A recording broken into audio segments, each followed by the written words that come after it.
పూరా లోకల్. నమస్తే, welcome to పూరా లోకల్. ప్రస్తుతం మనం గాంధీ భవన్ లో టీపీసీసీ అధికార ప్రతినిధి చరణ్ కౌశిక్ యాదవ్ తోటి ఉన్నాము. కేసీఆర్ మొదటి రోజు వచ్చారు, సంతకం పెట్టి వెళ్ళిపోయారు అసెంబ్లీలో, ఏం మాట్లాడలేదు. మళ్ళీ రెండో రోజు అయిపోయింది అసెంబ్లీ, వాళ్ళ మూడో రోజు కొనసాగుతుంది. ఏం చెప్తారు? 7 సార్లు అసెంబ్లీ సమావేశం జరిగినాయి. 7 సార్లలో కేసీఆర్ వచ్చింది 3 సార్లు. 3 సార్లలో కూడా ముచ్చటగా 3 నిమిషాలకు మించి ఎప్పుడు లేడు. మొదటిసారి గజ్వేల్లో గెలిచిన తర్వాత అసెంబ్లీలో ఎమ్మెల్యే ప్రమాణ స్వీకారం చేయడం కోసం వచ్చిండు. రెండోసారి గవర్నరు బడ్జెట్ ప్రసంగం సందర్భం వచ్చి సంతకం పెట్టి వెళ్ళిపోయాడు. మూడోసారి మొన్న కాంగ్రెస్ పార్టీ తోడకలు తీస్తా తొండలు తీస్తా అన్నాడు, వచ్చిండు 3 నిమిషాలు కూర్చుంటూ వెళ్ళిపోయిన పరిస్థితి మనం చూసినాం. కృష్ణా జలాల మీద చర్చ చేద్దాం ఉన్నాడు, గోదావరి జలాల మీద చర్చ చేద్దాం ఉన్నాడు, ఇంత అంతా అన్నాడు. నేను బయటకు వస్తే భూకంపం ప్రళయం వస్తుందని చెప్పేసి బీఆర్ఎస్ పార్టీ సోషల్ మీడియా నమస్తే తెలంగాణ టీవీ నుంచి మాట్లాడింది. అయినా కేసీఆర్ గారు పత్తలేడు. ఇక హరీష్ రావు గారు డిప్యూటీ ఫ్లోర్గా నియమించిన తర్వాత హరీష్ రావు గారు ఏంది కృష్ణా జలాల మీద మాట్లాడుతుంటే ఇప్పుడు గోదావరి జలాల మీద పోతుంది. ఎందుకు? కృష్ణా జలాల్లో మొత్తం అన్యాయం చేసింది హరీష్ రావు గారు, కేసీఆర్ గారు. వాళ్ళ ఆయనలో కృష్ణా జలాలకు సంబంధించి అన్యాయం జరిగింది కాబట్టి 299 టీఎంసీలో ఒప్పుకుంది వాళ్ళే. బ్రిజేష్ కుమార్ ట్రిబ్యునల్ రిపోర్ట్ ఇచ్చే వరకు 200 టీఎంసీలు కంటిన్యూ చేసి చెప్పింది వాళ్ళే. 511 టీఎంసీ రావాల్సిన తెలంగాణకు నిండా ముంచింది వాళ్ళే. కాబట్టి ఆ ముంచినటువంటి విషయం ప్రజలకు ఎక్కడ తెలుస్తుందో, అసెంబ్లీలో కాంగ్రెస్ పార్టీ ముఖ్యమంత్రి రేవంత్ రెడ్డి ఎక్కడ నన్ను కడిగి కంపన పోస్తాడో, కాంగ్రెస్ పార్టీ సంబంధించిన మంత్రులు నన్ను ఎక్కడ నా పంట బయారం బయట పెడతారని చెప్పేసి తెలంగాణ సమాజానికి తెలుస్తుందని చెప్పి కేసీఆర్ గారేమో పామోదులు ఉన్నారు. హరీష్ రావు గారేమో సభ నుంచి పూర్తిగా ఈ సెషన్ నుంచే వాకౌట్ చేసి వెళ్ళిపోయిన పరిస్థితి మనం చూసినాం.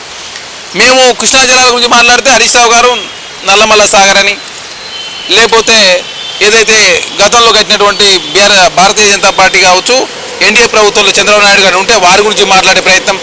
అదే కాకుండా కేసీఆర్ గారు ముఖ్యమంత్రి ఉన్నప్పుడు గోదావరి జలాలు జరిగిన అన్యాయం గురించి మాట్లాడకుండా ఎంతసేపు బనకచెల గురించి మాట్లాడే ప్రయత్నం, ఇష్యూ అంతా గోదావరి మీద తీసుకునే ప్రయత్నం హరీష్ రావు గారు చేస్తూ ఉన్నారు.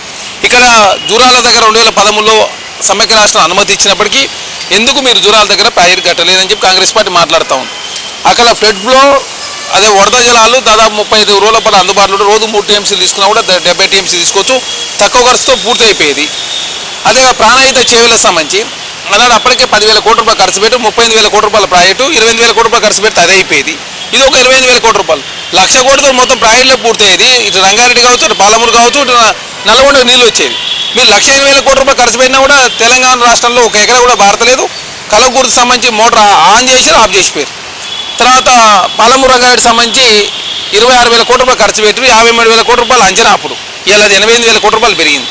మరి శ్రీశైలం బ్యాక్ వాటర్ తీసుకోవాలని చెప్పేసి ఎందుకు మీరు అది పథకం పనిరో, ఎందుకు మీరు క్యాబినెట్లో క్యాబినెట్ అనుమతి లేకుండా, లేకపోతే అసెంబ్లీలో చర్చ చేయకుండా అటు కాళేశ్వరం నామకరణం చేసుకుని ఇక్కడ పాలమూరు రంగారెడ్డి నామకరణం చేసుకుంది మీరే. అదే కాకుండా ఇప్పుడు మొత్తం కూడా తెలంగాణ రాష్ట్రంలో కృష్ణా నది మీద మొత్తం ప్రాజెక్టులు ఇప్పుడు అనుకున్న ప్రాజెక్టులు పూర్తయినా కూడా మొత్తం 2 టీఎంసీల మించి మనం తీసుకునేలేము. అదే కాకుండా పోతున్నట్టు సమైక్య రాష్ట్రంలో 4 టీఎంసీలు ఉంటే ఇప్పుడు 10 టీఎంసీలు, దాదాపు 6 టీఎంసీలు పెరిగిన పరిస్థితి మనం చూసినాం. ఇప్పటికే 30 టీఎంసీలకు ఒప్పందం ఉంటే 140 టీఎంసీలు రాయలసీమ వాడుకుంటాం. మరి కాంగ్రెస్ పార్టీ మాకు ఆధారాలు ఉన్నాయి కాబట్టి రాయలసీమ పథకాన్ని ఆపినాం. అదే కాకుండా మిగతా బనకచెలకు సంబంధించి సుప్రీంకోర్టులో రిట్ పిటిషన్ దాఖలు చేసినాం. మేము ఒత్తిడి చేస్తే కేంద్ర ప్రభుత్వం నిన్న కమిటీని కాన్స్టిట్యూట్ చేసి 12 మందితోటి కమిటీని కాన్స్టిట్యూట్ చేసి 3 నెలల్లో తేల్చాలి లెక్కలని చెప్పి చాలా స్పష్టంగా కేంద్రం చెప్పిన పరిస్థితి మనం చూసినాం. అదే కాకుండా పాలమూరు రంగారెడ్డి డిపిఆర్ను కూడా మేము బ్రిజేష్ కుమార్ ట్రిబ్యునల్ తీర్పు వచ్చే వరకు మేము డిపిఆర్కి అనుమతి ఇవ్వని చెప్పి కేంద్రం చెప్పింది ఈరోజే. అన్ని పాపాలు ఘోరాలు నేరాలని మీరు చేసి కాబట్టి తెలంగాణ ప్రజలకు ముఖం చూపేయక కేసీఆర్ గారు తన ఫామ్ హౌస్లో పరిమితమైన పరిస్థితి మనం చూసినాం. షేర్వాణి వేసుకుంటేనే అసెంబ్లీలో మైక్ కట్ చేయట్లేదు, షేర్వాణి లేని వాళ్ళ మైకులు కట్ చేస్తున్నారని బీజేపీ వాళ్ళు అంటున్నారు. ఏం చెప్తారు? మహేష్ రెడ్డి గారు మాట్లాడారు. అంటే మళ్ళీ ఇక్కడ కూడా అసెంబ్లీలో కూడా ముస్లింలు హిందువులు అని చెప్పేసి తీసుకొచ్చే ప్రయత్నం అదే కాదు కదా.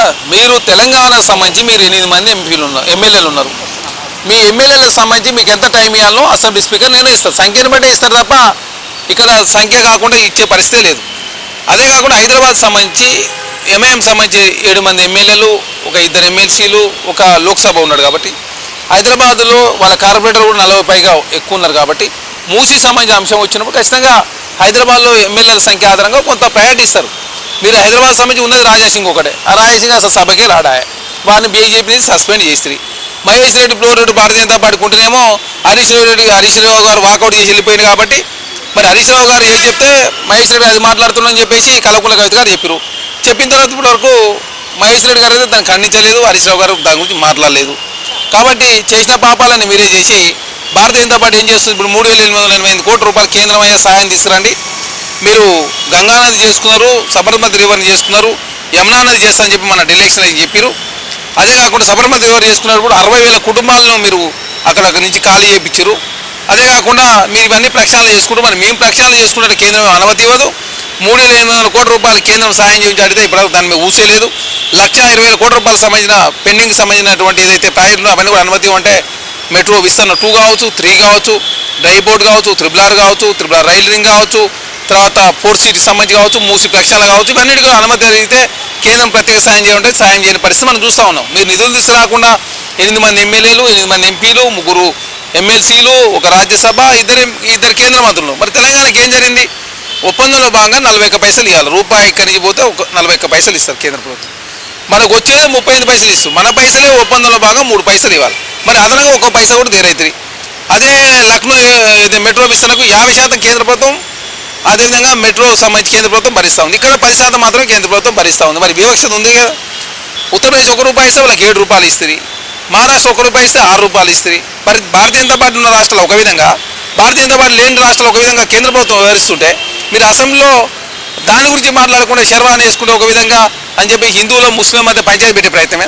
మేము ఏదైతే మూసీకి సంబంధించిన దాని విషయంలోనే శివాలయం కావచ్చు, మసీద్ కావచ్చు, చర్చి కావచ్చు, లేకపోతే సిక్కులకు సంబంధించినటువంటి ప్రార్థనా మందిరం కూడా ఏర్పాటు చేస్తుంటే మత సామరస్యానికి హైదరాబాద్ వేదిక కాబోతా ఉంది. అది గతంలో పురాతన కాలం నుంచి కూడా నడుస్తున్న వ్యవహారం. ఇక్కడ హిందువులు ముస్లిమ్స్ ఇక ఎన్నో సంవత్సరాల నుంచి, వేల సంవత్సరాలు కలిసిమెలిసి ఉన్నారు. ఈనాడు కూడా ఈ మత కళాలు జరిగిన పరిస్థితి భారతీయ జనతా పార్టీ వచ్చిన తర్వాత ఈ వ్యత్యాసాలను కూడా పెంచే ప్రయత్నం జరుగుతూ ఉంది. డబ్బులు దోచుకోవడానికే మూసీ నది ప్రక్షాళన అని ప్రభుత్వం అంటుంది అని విపక్షాలు అసెంబ్లీలో అంటున్నాయి. ఏం చెప్తారు? మూసీకి సంబంధించి ముఖ్యమంత్రి చాలా స్పష్టంగా నిన్ననే ప్రకటించారు. మొత్తం 5 సంవత్సరాల కాలంలో మూసీ కావచ్చు, త్రిబుల్ కావచ్చు, త్రిబుల్ రైల్ రింగ్ కావచ్చు, మెట్రో విస్తరణ కావచ్చు, పోర్ట్ సిటీ కావచ్చు, డ్రై పోర్ట్ కావచ్చు, గోదావరి వాటర్ సంబంధించినటువంటి 20 టీమ్స్ హైదరాబాద్ కావచ్చు, ఈ హైదరాబాద్ ఇన్ఫ్రాస్ట్రక్చర్ కోసం 5 సంవత్సరాల్లో 1,50,000 కోట్ల రూపాయలు ఖర్చు పెడుతున్నాం. మూసీకి 5,000 కోట్లు అని చెప్పి చాలా స్పష్టంగా చెప్పారు. అందులో 4,000 కోట్ల రూపాయల్లో ఏడీబీ బ్యాంక్ రుణం ఇస్తాను సిద్ధమైంది. ఏదైతే జాతీయ పట్టణాభివృద్ధి కింద ఒక 3,800 కోట్ల రూపాయలు కేంద్ర ప్రభుత్వం ఇస్తుంది. అది కూడా ఇవ్వండి అని చెప్పి చాలా స్పష్టంగా ముఖ్యమంత్రి గారు కోరారు. దీంట్లో దోచుకునేది ఏముంది, దాచుకునేది ఏముంది? 5,000 కోట్లే కదా. 5,000 కోట్ల దాన్ని 1,20,000 కోట్లని ఒక ఆయన, వాళ్ళలాగా 30,000 కోట్ల ప్రాజెక్టుని 80,000 కోట్ల రూపాయలు అంచనా పెంచలేదు. అదే కాకుండా 2 లక్షల కోట్లు ఇరిగేషన్ ప్రాజెక్టులు అని చెప్పేసి 1,80,000 కోట్ల రూపాయలు బిల్లు చెల్లించినా ఇప్పటివరకు 1 ఎకరా కూడా భారతలేదు.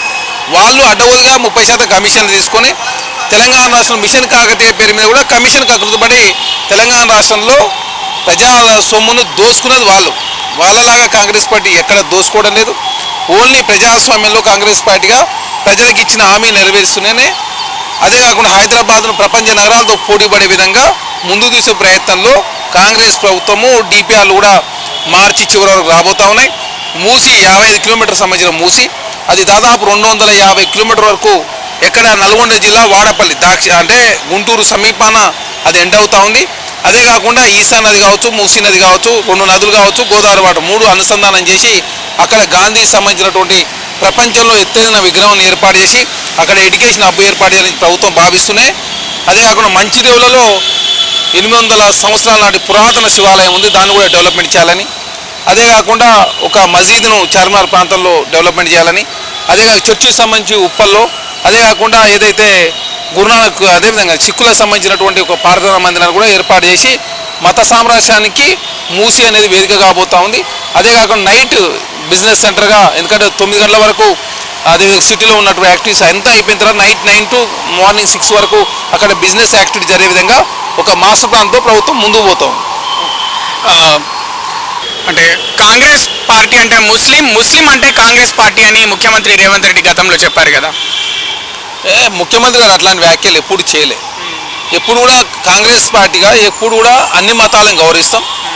అన్ని మతాలను గౌరవిస్తూనే అన్ని మతాలకు సంబంధించినటువంటి మంచిని స్వీకరించే ప్రయత్నంలో కాంగ్రెస్ పార్టీ కావచ్చు ప్రభుత్వం ముందుకు పోతుందని చెప్పారు. అందులో భాగంగానే హిందువులకు సంబంధించినటువంటి ఫెస్టివల్ కావచ్చు, ముస్లింలకు సంబంధించి కావచ్చు, క్రిస్టియన్లకు సంబంధించి కావచ్చు, సిక్కులు, బౌద్ధులు, జైన్లు, మీరు చూడండి బుద్ధవనానికి సంబంధించి నాగార్జున సాగర్లో ఉంటుంది. ఇక్కడ జైన్కి సంబంధించి ఇక్కడ మన యాదాద్రికి సంబంధించి కొండపాకలు ఉంటుంది. తర్వాత సిక్కుల సంబంధించి మనకు సంబంధించి చూస్తున్నామటి చర్చి, మెదక్ చర్చి ఉన్నది. ఇక్కడ అదే టెంపుల్స్ ఉన్నాయి. మేము వచ్చిన తర్వాత అత్యధిక తాపడం దేశంలో రికార్డు స్థాయిలో యాదాద్రికి అత్యధిక తాపడం రాష్ట్ర ప్రభుత్వం ఖర్చు పెట్టింది. దాదాపు 1248 కోట్ల రూపాయలు దేవాదాయ శాఖ రాష్ట్ర ప్రభుత్వం సొంత నిధులు ఖర్చు పెట్టింది. వేములవాడ టెంపుల్ను రినోవేట్ చేస్తూ ఉన్నారు. తర్వాత భద్రారామ టెంపుల్ సంబంధించినటువంటి ఆ టెంపుల్ ఎక్స్పాన్షన్ కావచ్చు, అవన్నీ కూడా. అదే కాకుండా కొండగట్టు అంజన్న సంబంధించి కావచ్చు, తర్వాత అలంపూర్ సంబంధించిన అమ్మవారు కావచ్చు, తర్వాత ఏడుపాయలకు సంబంధించిన టెంపుల్ కావచ్చు, సరస్వతి టెంపుల్ కావచ్చు. ఒక టెంపుల్ కాదు, 2 టెంపుల్ కాదు, అన్ని టెంపుల్ డెవలప్మెంట్ చేసే ప్రయత్నంలో ప్రభుత్వం ముందుకు పోతూ ఉంది. హిందూ ధర్మాలను, హిందూ సంబంధించినటువంటి సనాతన ధర్మాన్ని, హిందూ ధర్మాలను కూడా ఇన్ని సంవత్సరాలు సుభిక్షంగా ఈ దేశంలో వెలుగున్నాయంటే దానికి కారణం కాంగ్రెస్ పార్టీ. మొన్న రామమందిరం తీర్పు కూడా ఆనాడు రాజీవ్ గాంధీ గారు రామమందిరం సంబంధించినటువంటి ఏదైతే గేట్లు ఓపెన్ ఇచ్చే కార్యక్రమం కావచ్చు, తర్వాత పివి నరసింహరావు గారు తెచ్చినటువంటి ఆర్డినెన్స్ కావచ్చు, దాని మీద సుప్రీంకోర్టు జడ్జిమెంట్ ఇచ్చింది. మేము ఈ ధర్మాన్ని, ఈ సనాతన ధర్మం, ఇన్ని ధర్మాలను కూడా ఇన్ని సంవత్సరాల కాలం పాటు కాంగ్రెస్ పార్టీ ఉంది కాబట్టి ఈ దేశంలో రక్షించబడ్డాయి. మీరు వచ్చిన తర్వాత అనవసరంగా విదేశాలు ఎంచుకోండి, ప్రపంచ దేశాల ముందు భారతదేశాన్ని చులకన చూపిస్తూ హిందూ మతాన్ని ఓన్లీ ఓటు బ్యాంక్ కోసం మీరు వాడుకుంటా ఉన్నారు. మేము హిందూ మతాన్ని ఓటు బ్యాంక్ కోసం వాడుకోలేదు. హిందూ ధర్మాలను, హిందూ సంబంధించినటువంటి సెంటిమెంట్లన్నీ కూడా ప్రజలకు ఉపయోగపడే విధంగా మతాలకు సంబంధించిన సెంటిమెంట్లను గౌరవించే ప్రయత్నంలో కాంగ్రెస్ పార్టీ ముందుకు పోతాం. రైట్. హైదరాబాద్ అభివృద్ధిని, తెలంగాణ అభివృద్ధిని అడ్డుకుంటున్న ఈ విపక్షాలు అసెంబ్లీలో అని అంటున్నారు టీపీసీసీ అధికార ప్రతినిధి చరణ్ కౌశిక్ యాదవ్. వీడియో జర్నలిస్ట్ సీతారాంతో కృష్ణబాల, పురా లోకల్, హైదరాబాద్.